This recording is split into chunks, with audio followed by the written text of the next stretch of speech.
kita masih di nomor 1 urusan penyumbang pangan Indonesia, kemudian berkontribusi dalam ketersediaan daging sapi dan sebagainya dan sebagainya. Surabaya itu paling kaya kan? Betul. IPM-nya 8 lebih loh, di atas rata-rata nasional jauh. Surabaya tertinggi. Angkatan kerja muda Indonesia, termasuk di Jawa Timur khusus saja. Hard skill-nya oke lah, lumayan. Kalau mereka belajar mesin pasti bagus. Cuma soft skill-nya kurang. Soft skill-nya itu apa? Jatuh cinta, ndak teko kerja, patah hati, urek gak kerja, kayak gitu-gitu ya.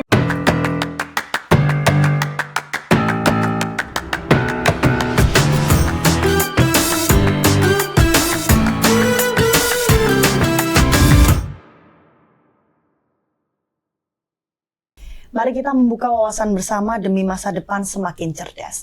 Halo pemirsa, kembali di podcast Suara Jatim ini menyapa. Kali ini kita akan membahas terkait bagaimana peningkatan layanan dasar untuk Indonesia Emas. Pemirsa, kita ketahui bahwa pembangunan menuju Indonesia Emas 2045 ini menjadi mimpi kita bersama, seluruh bangsa Indonesia. Bagaimana kita berupaya untuk menempatkan layanan dasar ini menjadi salah satu fondasi utama ya. Mulai dari pendidikan yang berkualitas, kemudian kesehatan yang merata, termasuk juga bagaimana perlindungan sosial yang inklusif. Ini menjadi salah satu kunci pemirsa untuk kita membentuk sumber daya manusia yang unggul dan berdaya saing. Namun bagaimana realitanya di Jawa Timur? Apakah kita sudah cukup mampu dari 3 sektor utama tersebut? Kali ini sudah bersama saya ada anggota Komisi E DPRD Provinsi Jawa Timur, Ibu Hikmah Bafaki. Sehat Ibu? Sehat, alhamdulillah. Assalamualaikum Mbak Linda. Waalaikumsalam Bu Hikmah. Sebelum kita masuk ke tema, Ibu, aktivitas terakhir seperti apa ini? Fine, baru reses, bisa dilakukan insya Allah, mendengar banyak keluhan di banyak tempat.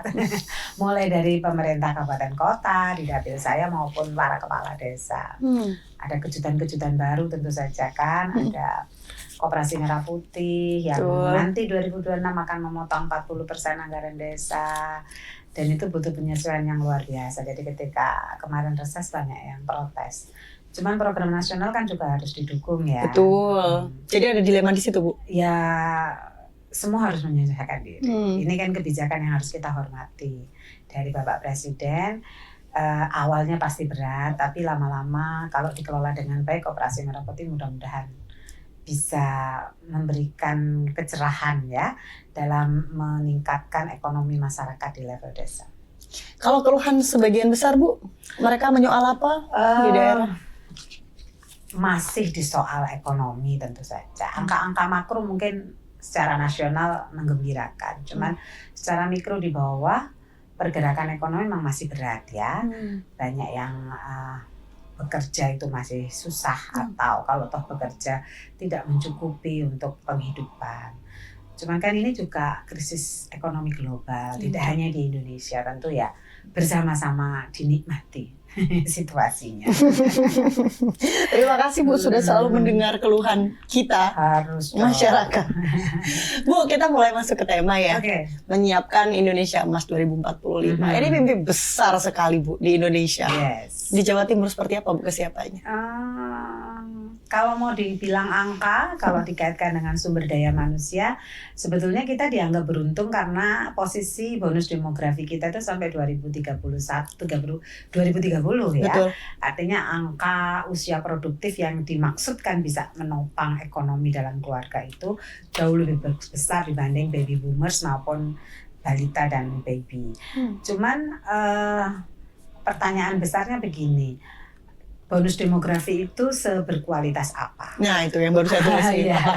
Karena ternyata setelah dihitung-hitung, angkatan kerja di Jawa Timur maupun nasional masih didominasi oleh lulusan SD. Yes, dan kita tahu berarti mereka bukan angkatan kerja yang dapat diharapkan mengungkit ekonomi keluarga.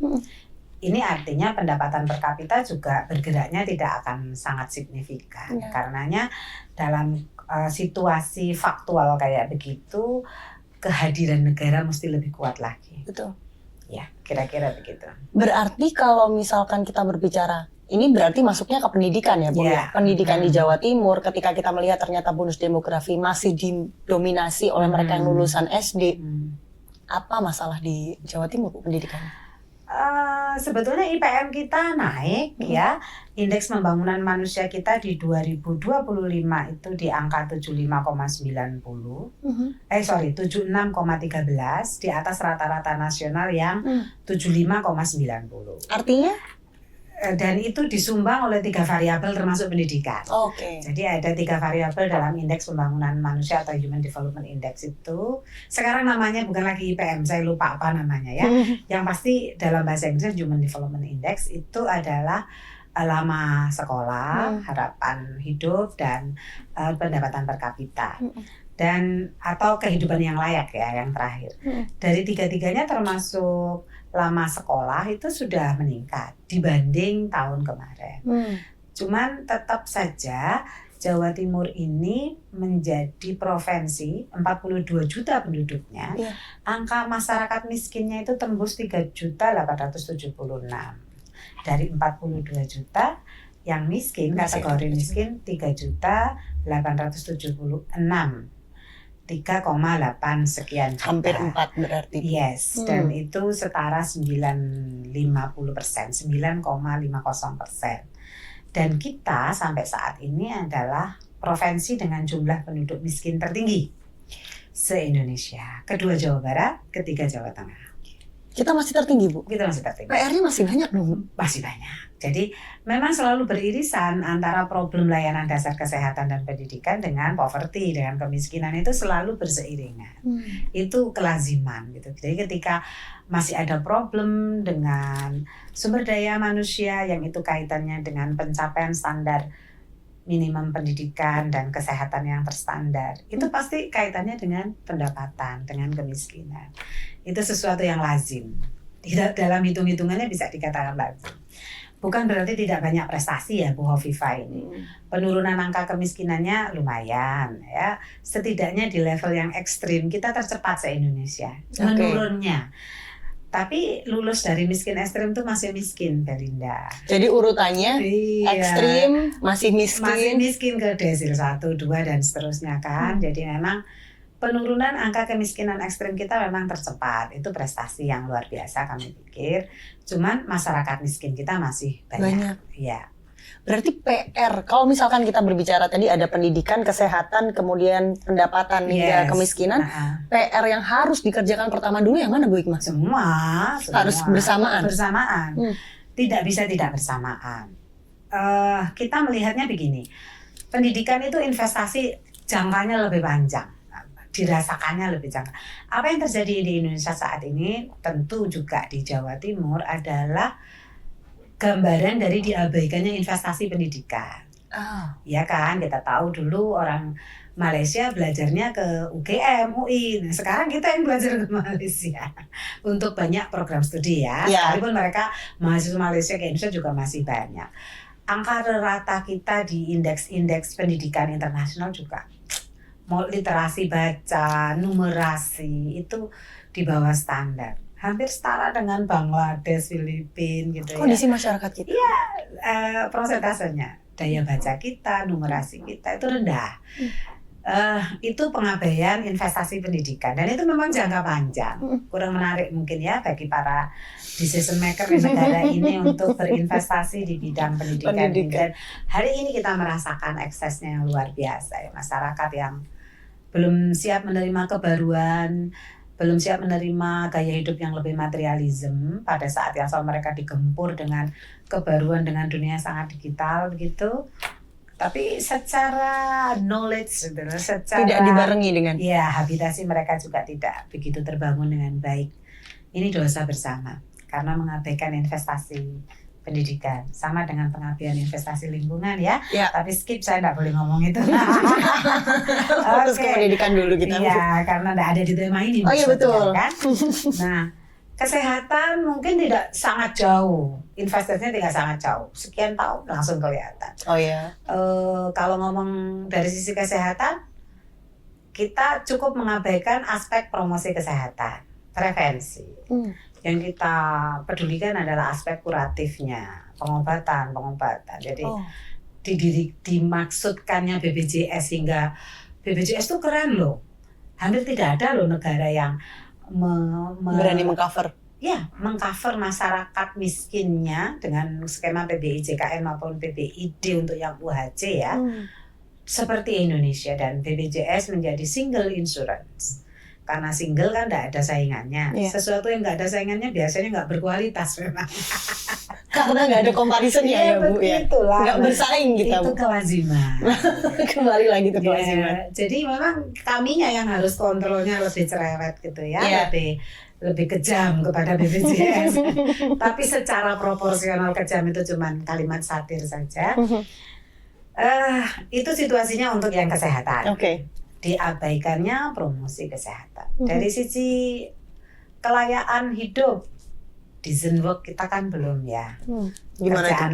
Pekerjaan yang layak untuk sesuai kompetensi kita ke sini, kita belum mendapatkan decent work gitu ya. Standar-standar ILO aja masih belum.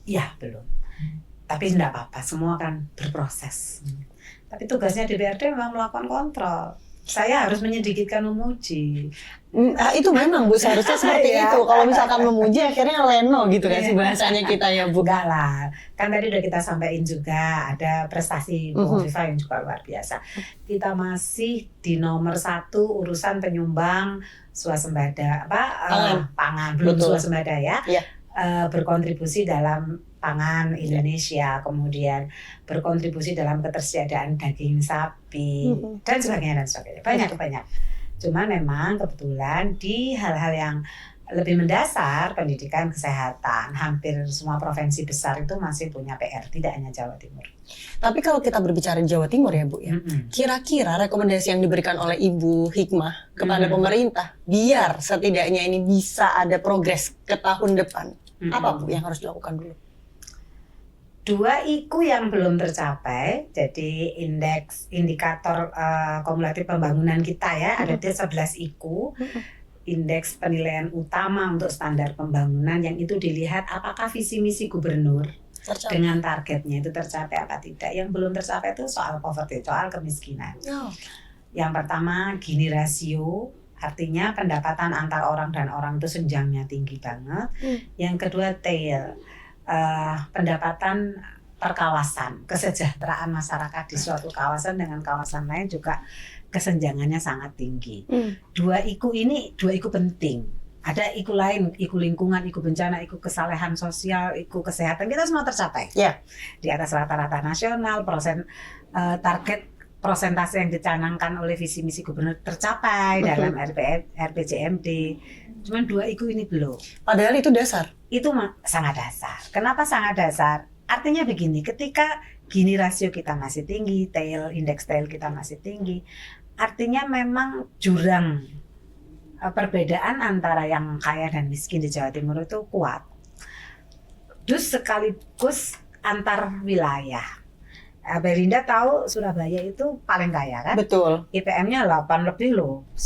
Surabaya itu berapa saya catat itu? Saya lupa nggak mencatat. Di atas rata-rata nasional jauh. Surabaya tertinggi Human Development Index-nya se-Jawa Timur. Nyebrang sedikit hanya terpisahkan oleh jembatan Suramadu. Kita menemukan kabupaten yang miskinnya nomor 3 se-Jawa Timur, Bangkalan. Kesana sedikit, yang paling miskin di Jawa Timur Sampang. Karena HDI-nya Sampang itu cuma 66,72. Misalnya, artinya memang TAIL kita, kesenjangan antar wilayahnya, antar kawasannya itu tinggi. Kalau mau ngomong PR, itu PR-nya. Nah, berarti Bu, kalau dievaluasi ini hasilnya sudah tampak nih di Jawa Timur. Ternyata ada kesenjangan yang begitu signifikan, jurangnya jauh sekali. Siapa yang harus dievaluasi Bu? Ini kinerjanya siapa yang perlu dilihat? Semua. Pencapaian pembangunan itu agregat. Kerja bersama. Agregat itu kerja bersama antara pemerintah kabupaten kota, provinsi, dan dukungan pemerintah pusat. Tentu saja. Ketika saat ini curhatan kita kan sama ya. Ada pengetatan fiskal, ada pemotongan transfer dari pusat ke daerah yang luar biasa. Setelah perubahan undang-undang hubungan keuangan pusat dan daerah yang meletakkan pendapatan asli daerah, sumber terbesar kita namanya PKB, kayak partai saya ya. Pajak kendaraan bermotor itu yang menjadi sumber terbesar dari PAD kita. Dulunya kan 70% dikelola provinsi, 30% dikelola kabupaten kota. Sekarang berbalik, kabupaten kota mengelola 64%-nya, ditransfer langsung dari pusat dan kita sisanya. Ada option pajak juga yang kita bayarkan. Artinya pendapatan kita di 2025 per Januari kemarin sudah turun 4,8 triliun.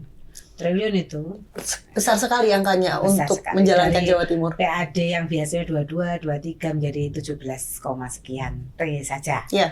Ya. Terus 2026 kepotong DAU-nya, transfer pusatnya. Jadi semakin sedikit semuanya diambil, transfer yang lain diambil, terpotong 2,8-an lah triliun. Jadi 4,8 di 2025, 2026 ditambahkan di 2,8 ini. sisa 15-an berarti Bu? Enggak sih, masih dari 30 sekian ya. Oke. Jadi kita sih Jawa Timur itu sehat dari sisi keuangan ya, karena pendapatan asli daerahnya jauh lebih besar dari transfer nasionalnya. Bayangkan kalau daerah, kabupaten kota rata-rata, tidak termasuk yang kawasan kaya ya, kayak Surabaya dan sekitarnya. Rata di Provinsi Jawa Timur itu lebih besar transfer dari pusat dibanding pendapatan asli daerah. Nah, ketika transfer itu diambil, jadi undang-undang yang mengatur tentang RAPBN 2026 mengamanahkan pemerintah pusat boleh mengambil 50% dari dana transfer ke daerah. Sekalipun tidak murni 50%, ada berapa persen, tapi maksimal mereka boleh ambil 50%. Dari pos apa saja itu, pos apa saja, DAK ditarik semua, DAU dikurangi 50%, DBHJHT cukai rokok juga dikurangi, kayak gitu ya. Nilainya segitu, dan yang kabupaten kota megap-megap Mbak. Itu juga jawaban mengapa beberapa rame-rame menaikin pajak bumi bangunan yang menghasilkan banyak demo di banyak tempat. Itu nggak diambil oleh kebijakan, itu nggak diambil oleh bupati mana yang kena masalah kemarin. Berarti ada domino effect ya sebenarnya Bu, kalau kita lihat mundur ke belakang, kenapa akhirnya harus menaikkan pajak? Terus dari mana membiayai kan gitu. Sekalipun begini, kalau mau dibikin sama-sama ketat-ketat ya bisa aja. Bisa aja kue yang ada seberapapun jumlahnya itu, nilainya itu ya kita bikin efisiensi dengan mengurangi belanja-belanja yang tidak prioritas. Kan selalu ada belanja wajib, belanja ini. Sampai saya guyon begini kalau di rapat Banggar itu. Kayaknya kita nggak usah pembangunan pakai tema deh. Nanti jadi nggak memungkinkan tema itu untuk dilaksanakan. Karena sesungguhnya dari tahun ke tahun yang kita lakukan adalah memberikan anggaran pada pos belanja wajib. Yang non wajib mungkin ya tidak banyak-banyak yang bisa diberikan. Yang wajib itu ya gaji pegawai. Jangan dianggap gaji pegawai itu tidak penting loh ya. Wajib dong, kan sudah kerja. Layanan kesehatan, layanan pendidikan, semua itu kan termasuk di situ. Itu hak yang harus didapat. Yes, itu wajib dan itu maksimal 30% dari APBD dan sudah ada aturan-aturannya. Nah, ini yang kalau mau ngomong dari sisi konstruksi anggaran kita memang udah berat. Jadi nggak boleh juga nuduh sembarangan, misalnya, itu kok anggaran diparkir di bank daerah begitu, itu nggak diparkir, itu silpa, yang memang baru ketahuan di tengah tahun anggaran, tidak diparkir berlama-lama, tahun anggaran berikutnya sudah langsung digunakan. Jadi hal-hal kayak gini ini yang perlu kalau saya bilang ini tugasnya siapa? Tugas bersama. Kami berharap betul pemerintah pusat mengkaji kembali regulasi-regulasinya. Misalnya HKPB tadi ya, hubungan keuangan pusat dan daerah, yang kami mendapatkan bagian lebih kecil dibanding kabupaten kota. Mungkin maksud utamanya dari Kementerian Dalam Negeri itu bagus ya, menguatkan desentralisasi di daerah. Dalam konteks ini adalah kabupaten kota. Tapi yang tidak dibaca oleh Kementerian Dalam Negeri adalah itu menguatkan kesenjangan. Iya betul. Lah karena sekarang yang paling tinggi pendapatannya naik mana coba? Yang mobilnya banyak tentu saja. Karena PAD di Jawa Timur ratanya terbanyak dari pajak motor. kendaraan bermotor, kecuali kayak daerah-daerah wisata kayak Kota Batu Itu mungkin bukan beda. tidak semua ya Bu. Sangat tidak semua. Yang rata-rata ya dari pajak kendaraan bermotor itu. Nah, sekarang yang dapat untung karena kenaikan PKB tinggi dari 38 kabupaten kota berapa? Nggak nyampe 9. Ya Surabaya. Saiki wong Bangkalan, Gerbang Kertas Susila. Bangkalan tuku mobil lebih seneng plat L apa plat M? Plat M ya Bu? Orang Bangkalan kalau beli mobil mereka lebih milih L apa M platnya? Nah, saya belum L tahu. dong. Kenapa Bu? Ya lebih gengsi. Oh, jadi ada proudnya. Ya proud juga, daya jual kembali, pilihan di Surabaya, beli di Surabaya pilihannya lebih banyak. Mungkin juga diskon-diskonnya, promo-promonya lebih banyak.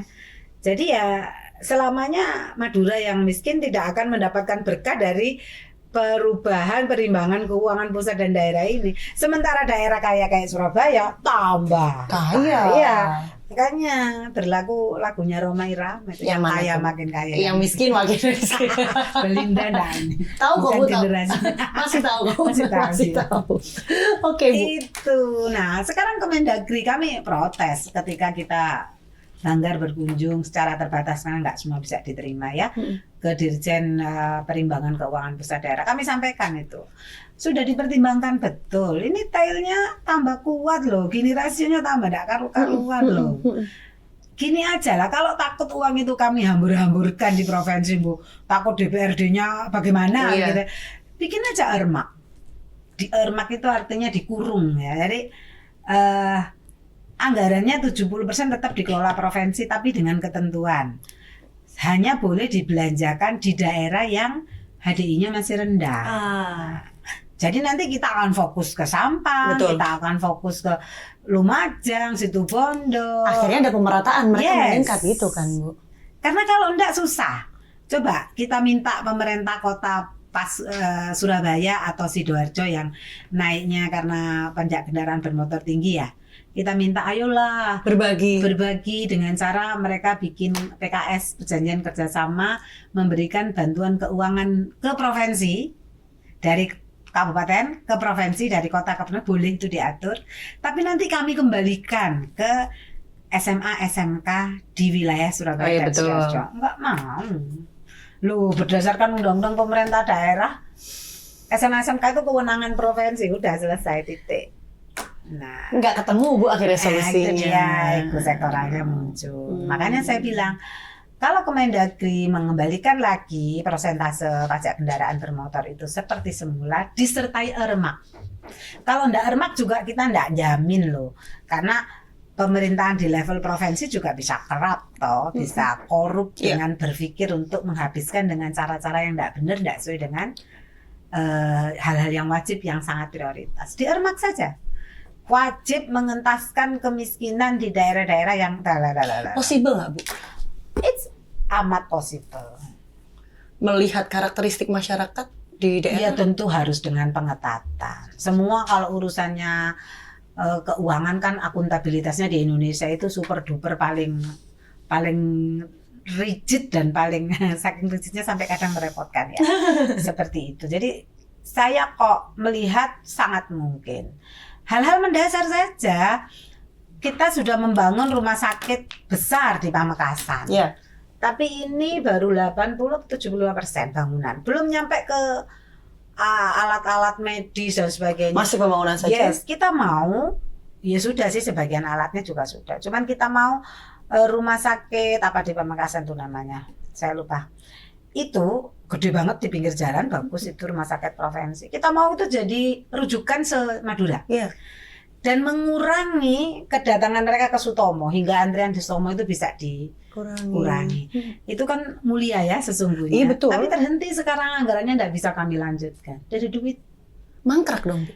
bukan mangkrak, ya beroperasi dengan seadanya. Maksudnya ya tidak sesuai dengan ekspektasi kami di awal hendak melakukan percepatan. Jadi kami hanya bisa sharing sedikit saja dari anggaran 2026. Padahal itu sangat penting. Madura itu Masya Allah. Kalau ke Sutomo itu kan kasihan. Iya, mereka harus effort dulu juga perjalanan segitu jauh. Betul. Makanya ditaruh di Pamekasan yang tengah. Rumah sakitnya dibikin bagus. gedung dan layanannya mau dibikin bagus hingga kemudian menarik dokter spesialis juga berpraktek di sana. belum nyampe seperti yang kami ekspektasikan karena anggarannya kemudian tidak memungkinkan untuk diselesaikan dengan segera. Substitusi anggaran nggak memungkinkan seperti itu, Bu? Pamekasan daerah miskin, susah untuk dimintai. Kalau dari pemerintah pusat mereka sama angkat tangannya masalahnya. Kementerian-kementerian sekarang kalau disambati balik sambat, Mbak. Saling lempar akhirnya. Saling lempar, itu situasinya. Oke. Langsung tarik nafas panjang ya. Iya. Bu Hikmah tahu sekali. Bu, kita mulai membedah satu-satu kali ya, Bu? Boleh. Boleh kalau- sambil diminum Iya, ya? boleh. Kita minum dulu, boleh. Langsung serik ini ya. Kalau kita bicara, Ngomong kemiskinan langsung serik tenggorokan kita. ini soalnya fundament sekali, Bu, kita Ya. bicara kesejahteraan masyarakat. Bu, kalau kita mulai masuk ke pendidikan, memang semua perlu sinergi. Tapi kalau kita spesifik berbicara pendidikan, kira-kira PR terbesar apa, Bu? Apakah inklusivitas? Kualitas guru. Hmm. Mau teori, mau riset dari riset ahli pendidikan di banyak jurnal terindeks Scopus yang manapun gitu ya, menyebutkan bahwa kalau pendidikan mau berubah yang harus diubah lebih dulu adalah kompetensi dan cara berpikir guru. Nah, apakah kita tidak melakukan itu? Sebelumnya sudah ada sertifikasi, sudah ada ini, sekalipun sudah tidak boleh lagi ada honorer karena semua di P3K-kan ya.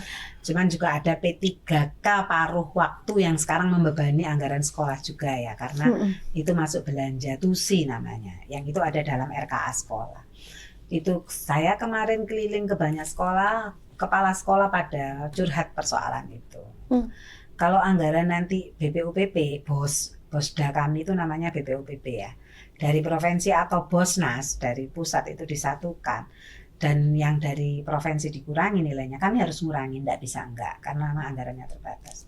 Mereka lalu berpikir gimana, padahal ada tambahan pembebanan namanya gaji untuk P3K paruh waktu. Itu juga keluhan kepala sekolah. Karena di akhir tahun ini, November kemarin sampai awal Desember ini, kami Komisi E keliling ke banyak tempat se-Jawa Timur di 24 titik mendengarkan itu. Kalau dari kepala sekolah mungkin terkait sistem penggajian ya? Ini kan relate banget nanti kalau kemudian dikaitkan selamanya ketika kita tuntut kompetensi guru untuk naik, mereka selalu menuntut well-being mereka juga bagus, ya itu wajar juga gitu ya. Sekalipun di banyak tempat saya selalu menyampaikan, ayolah ini pekerjaan mencerdaskan anak bangsa.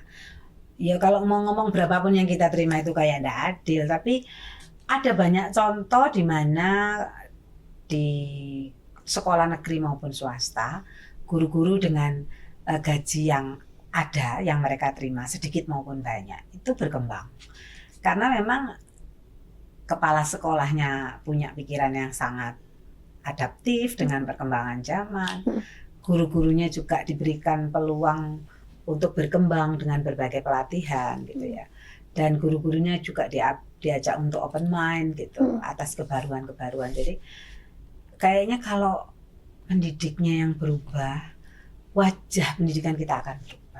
Karena nggak bisa kalau gurunya nggak berubah, nggak bisa kita menuntut anak-anak berubah kan? Karena fasilitasi awalnya kan dari pendidiknya. Perubahan guru itu harusnya seperti apa, Bu? Sikap, saya lebih ke sikap dulu. Sikap yang positif sebagai pendidik, itu dulu. Karena kalau saya sebagai pemerhati anak tidak melihat takaran prestasi akademik itu sebagai hal yang mutlak. Tapi di Indonesia generasi emas nanti itu yang dibutuhkan anak-anak yang punya empati tinggi, yang punya daya juang tinggi, gak gampang purian, gak gampang metelan ya. Dia punya ketangguhan, daya lenting, resiliensi dalam bahasa psikologinya kuat gitu. Kemudian dia juga mampu berkolaborasi karena itu tuntutan zaman disrupsi. Betul. Itu bukan matematikanya. Ininya bukan, tapi kemampuan-kemampuan itu. Nah, kemampuan-kemampuan itu hanya bisa dididikkan dan dilatihkan oleh guru-guru yang mindsetnya sudah berubah, yang tidak hanya menjadi pentransfer pengetahuan knowledge saja. tapi juga value Ya. gitu, cara hidup. Jadi kepada anak-anak kita sekarang kita harus mulai mendidik mereka untuk punya life skill, daya tahan hidup, Ya. bukan sekedar prestasi akademik, karena dunianya sudah berubah. Berarti sebagian besar dari yang Ibu lihat pendidik di Jawa Timur, apakah mereka masih belum punya sikap yang baik untuk mendidik? Mereka punya potensi untuk ke sana, hanya tidak kalau mesin itu belum dihidupkan ke sana. Oke. Apa ya? Jerene wong Jawa jeladrenane. Ngerti jeladrenane? Iya, adonannya. Adonan dasarnya itu potensinya ada ke sana. Tinggal kan aktivasinya oleh pemimpin ya. Oh. Kita nggak bisa suatu organ tidak diaktifasi tanpa dukungan orang-orang yang menjadi decision maker. Siapa itu? Ya gubernur, kepala dinas pendidikan, kepala cabang dinas pendidikan, kepala sekolah dalam konteks kami yang menangani berwenang di SMA SMK dan PKLK misalnya. Kalau mereka diberikan, ayo dong, adaptif gitu. Gimana life skillnya anak-anak? Karena tahun berapa ya? Para pemberi kerja dari banyak korporasi itu berkumpul. Mereka melakukan evaluasi terhadap angkatan kerja Indonesia. Apa yang mereka keluhkan? Yang mereka keluhkan adalah angkatan kerja muda Indonesia, termasuk di Jawa Timur khusus saja. Itu hard skill-nya oke lah lumayan. Kalau mereka belajar mesin pasti bagus. Mereka belajar las pasti bagus. Mereka belajar mengoperasikan alat berat pasti bagus. Cuma soft skill-nya kurang. Soft skill-nya itu apa? Jatuh cinta, ndak teko kerja, patah hati, urek gak kerja, kayak gitu-gitu ya. Attitude ya Bu, ya kita bicara manner ya. Yes, mannernya ini. Jadi itu keluhan dari pemberi kerja. Iya. Itu kan dijawabnya seperti apa coba oleh dunia pendidikan. Karena kan harus link and match, jangan hanya diucapan dong, link and match dunia pendidikan dengan dunia kerja. Dunia kerja itu butuh anak-anak adaptif. Adaptif tidak hanya dari kompetensi hard skill-nya, tapi juga soft skill-nya. Itu dipenuhi enggak dalam kurikulum? Itu nampak enggak dalam kebiasaan habitasi sehari-hari kepada anak-anak untuk bersikap produktif? Yang kita tahu anak-anak semakin sangat kecanduan gadget dengan cara yang tidak produktif. Betul. Data-data Komdiki, Kementerian Komdiki juga menunjukkan gitu ya. Artinya kan pendidikan kita gagal gitu ya, baik pendidikan di rumah maupun di sekolah loh ya. Miris ya Bu? Iya. Decision maker udah bikin ya Bu solusi menjawab tantangan ini? Ada beberapa hal yang sudah dilakukan di Jawa Timur terkait bagaimana penguatan kapasitas guru. Cuman memang karena jumlahnya besar ya, saya melihat dinas pendidikan itu untuk soal kepegawaian saja udah terengah-engah gitu. Kita ajak ngomong tema lain itu mereka wis koyok jadi coba ada lagi. Ya, padahal saya bilang, Masya Allah Bapak, saya sering sampaikan ketika rakor-rakor di Komisi I sebagai pimpinan komisi, saya sampaikan kita itu punya pendidikan itu punya instrumen paling strategis untuk menanamkan banyak hal, terutama tata nilai dan kebiasaan perilaku baik ya kepada anak-anak. Kenapa? Karena kita ketemu sama anak-anak di sekolah sekian jam dan terus menerus. Itu kan sebetulnya instrumen sangat strategis untuk menanamkan sesuatu. Ya, mencegah mereka dari kawin anak, usia dini, kawin anak bahasa hukumnya. Oh gitu. Ya. Kawin anak itu ya tadi. Anak, ya. Mencegah mereka dari mendapatkan kekerasan atau menjadi pelaku kekerasan, mencegah mereka di trafficking, mencegah mereka menjadi generasi strawberry, generasi apalagi sebutannya, ya kan? Sebetulnya sekolah ada instrumen yang tepat, tinggal diaktifasi apa enggak? Belum ada berarti sama ini, Bu? Mulai. Komisi E rodok meksoan. Kami yang harus kami kemarin untuk laporan kepada masyarakat, kami menggagalkan pergi ke luar negeri loh Mbak Belinda. Anggarannya kita alihkan ke Dinas Pendidikan dan Dinas Sosial. Di Dinas Pendidikan kami keliling ke 24 titik bertemu kepala sekolah, guru BK dan ketua tim pencegahan kekerasan di sekolah. Karena kalau enggak dari anggaran kami kayaknya mereka enggak ngomong itu gitu. Mereka ngomongnya well-being, administrasi, kurikulum itu aja. Anak-anak ini enggak jadi rasan-rasan utama padahal Bagi kami itu perhatian yang subjek yang harus jadi ini ya, yang harus mendapat prosentase perhatian kita lebih dibanding yang lain. Ke dinas sosial kita keliling sekolah rakyat, bertemu dengan para wali murid sekolah rakyat, berkomunikasi dengan guru dan kepala sekolah-sekolah rakyat, dan kami senang. Nggak apa-apa nggak jadi ke luar negeri, tapi anggaran itu menjadi lebih bermanfaat karena kami jadi belanja masalah ya. Sudah banyak nih di kepala saya menteng-menteng nih apa yang harus dilakukan di tahun berikutnya dengan segala keterbatasan.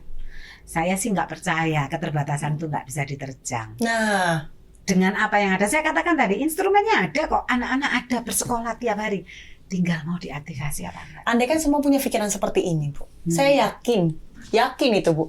Kesejahteraan guru dapat, pendidikan berkualitas, termasuk juga aktivasi untuk soft skill. Semoga banyak kok yang punya pikiran kayak ini, kan pikiran bersama, bukan hanya pikiran saya pribadi ya.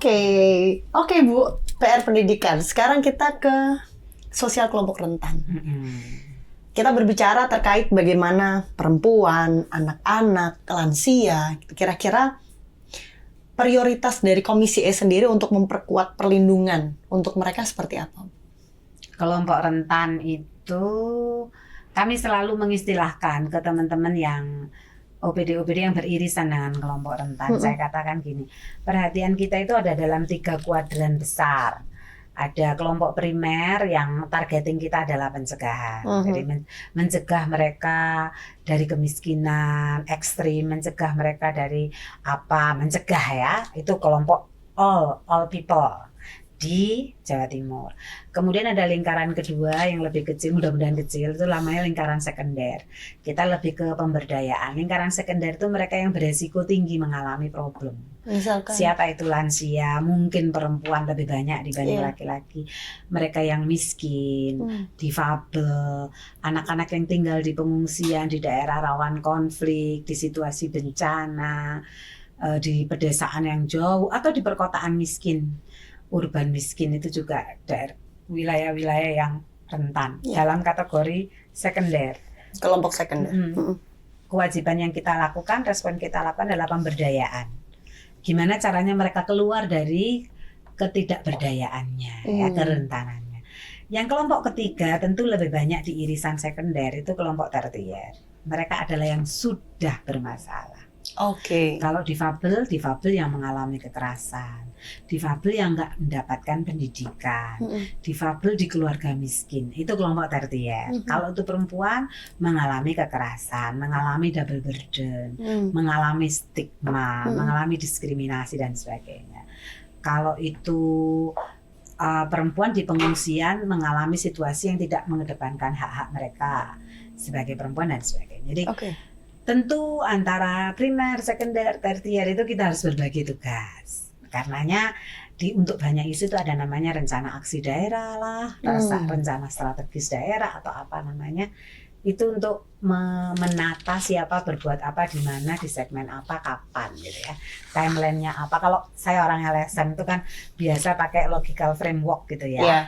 Jadi kita ada goals besar, ada activity, kemudian ada timeline, terus ada verifikasinya, harus ada. Ini baru bisa disebut tercapai bila ukurannya ada indikatornya. Yes, kan kita punya IKU pembangunan juga.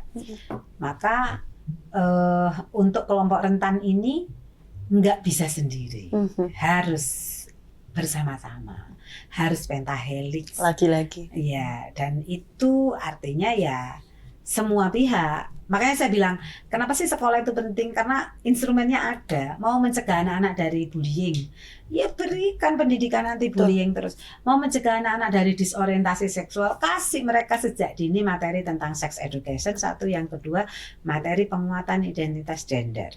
Di isu-isu feminisme, studi feminisme itu ada. Itu disampaikan sesuai dengan segmentasi usia mereka, leveling usia. Kayaknya belum menyentuh ke sana sih, Bu, kalau kita melihat. Jadi sekarang malah melambai-lambai itu dibangga-banggakan ya, karena jadi cuan juga. Jadi beda dong kalau itu. Goalsnya udah beda. Ya kayak gitu-gitu tuh yang problem kita untuk kelompok rentan. Jadi ya kalau dinas sosial di Jawa Timur tuh keren, kepala dinasnya keren, apa staff-staff yang lain juga keren, mereka punya daya juang dan inovasi yang lumayan ya. Malah yang kabupaten kota yang agak tertati-tati ngikutin gitu ya. Tapi mereka kan berbicaranya di kelompok pemerlu layanan sosial, dulu namanya PMKS, penyandang masalah kesejahteraan sosial, sekarang pemerlu kesejahteraan sosial. Nanti setiap rezim ganti lagi istilahnya. Dan kerjanya sama kami nih harus nama. Dan di Jawa Timur lumayan sih, kalau boleh dikatakan respon yang diberikan untuk pemerlu kesejahteraan sosial itu lumayan, kecuali untuk disabilitas. Jujur li, masih belum ya Bu? Jujur li, disabilitas belum hulu hilir, belum tersentuh secara. Yes, jadi kalau jujur ngomong dan ditanyakan kepada kawan-kawan disabilitas, saya juga banyak bersama mereka. Itu ya memang masih banyak kekurangan layanan. Karena standarnya memang sangat tinggi, sementara kemampuan kita untuk melakukan itu rendah. Ya. Belum imbang lah ya Bu, kita berbicara lagi-lagi. Berarti kalau secara keseluruhan Bu Hikmah, kita berbicara pemenuhan layanan dasar untuk mimpi kita bersama Indonesia Emas 2045. Tantangan terbesar yang dihadapi Komisi E seperti apa Bu? Di Jawa Timur. Kesenjangan. Jadi kalau mau diurutkan, yang harus diurai lebih dulu kesenjangan, karena tidak adil ya. Kalau misalnya, Jawa Timur pendapatan per kapitanya sekian, pemerataannya gimana? Kan begitu ya. Aja-aja sing sugih Surabaya, mbek Sidoarjo, mbek Malang tok, dapilku loh ya. Saya ngomong begini ini, saya nggak berperspektif dapil loh, karena dapil saya lumayan di atas rata-rata. Jadi Ibu melihat lebih ke komprehensif keseluruhan semua. Seluruh provinsi. Kesenjangan harus segera diurai dengan berbagai intervensi yang spesifik. Nggak boleh lagi sebenarnya konstruksi anggaran itu kayak hujan gerimis kalau saya bilang ya. Kecil-kecil roto itu sudah harus dimulai dengan lebih fokus di isu tertentu di daerah tertentu yang memang pahit untuk daerah lain. Tapi daerah-daerah kayak Surabaya wis hentikan wis bantuan toko provinsi atau apa dialihkan ke yang lain, dia itu bisa hidup dengan dirinya sendiri lewat pendapatan asli daerahnya yang gede. Ini kemudian akan menjadikan kita punya peluang anggaran yang lebih untuk mengintervensi daerah lain yang masih fiskalnya masih sangat rendah. Nah itu jadi nggak sama, perlakuannya nggak sama. Sama dengan kalau kita punya anak 4 tuh butuh perhatian, 4 model, 4 desain, 4 cara. Adil kan bukan berarti sama ya Bu? Sama sekali nggak benar itu. Tapi disesuaikan dengan kondisinya. Berarti target 1 tahun, 2 tahun ke depan seperti apa Bu dari Komisi E? Kami kan bukan eksekutif ya, bukan pelaksana pembangunan, tapi kami menjadi bagian yang ikut serta merencanakan, mengontrol dan menyusun budgetnya. Target kami ya tentu saja di tengah ketatnya fiskal ini sebisa mungkin mencoba mengalokasikan dengan tepat ke hal-hal yang wajib. Nah, wajib, krusial, darurat. Sambil menunggu Indonesia fiskalnya membaik. Ibu terakhir pesan komitmen harapan untuk masyarakat Jawa Timur termasuk dinas-dinas terkait atau lembaga eksekutif. Saya nggak suka berjanji, karena kalau ditagih soro, saya cuma menyampaikan bahwa saya tahu setiap kali kita menemukan keterbatasan dalam bergerak sebagai decision maker di posisi kita masing-masing sebagai birokrat, sebagai anggota legislatif kayak saya, atau sebagai masyarakat atau pemimpin masyarakat dan yang lain-lainnya, kadang-kadang kita kemudian dihentikan oleh tembok namanya anggaran. Kalau itu terjadi, mari bersama-sama untuk berpikir apa yang bisa dilakukan dengan situasi yang ada. Jadi kadang-kadang sesuatu yang kreatif, yang indigenous gitu, yang distintif itu muncul dari kesulitan, dari situasi yang mendesak, dari situasi yang tidak menyenangkan. Kalau itu bisa dilakukan, insya Allah memberikan kesempatan kepada kita dengan lebih baik lagi. Amin. Terima kasih banyak Bu Hikmah. Sama-sama Mbak Belinda. Tidak terasa obrolan kita ini sudah banyak banget daging semua. Semoga ini bisa menjadi catatan kita sebagai masyarakat juga punya peran andil untuk mencapai mimpi kita bersama Indonesia Emas 2045. Terima kasih banyak Ibu, sehat selalu, selalu bekerja untuk masyarakat. Semoga mendapatkan balasan yang setimpal. Amin. Pemirsa, demikian episode kali ini. Nantikan episode lainnya dengan tema-tema yang lebih mendalam dan juga tokoh-tokoh inspiratif yang akan memberikan kita insight baru untuk menjadi manusia yang bermanfaat. Saya Belinda Firda mewakili seluruh kru yang bertugas, pamit undur diri dan sampai jumpa.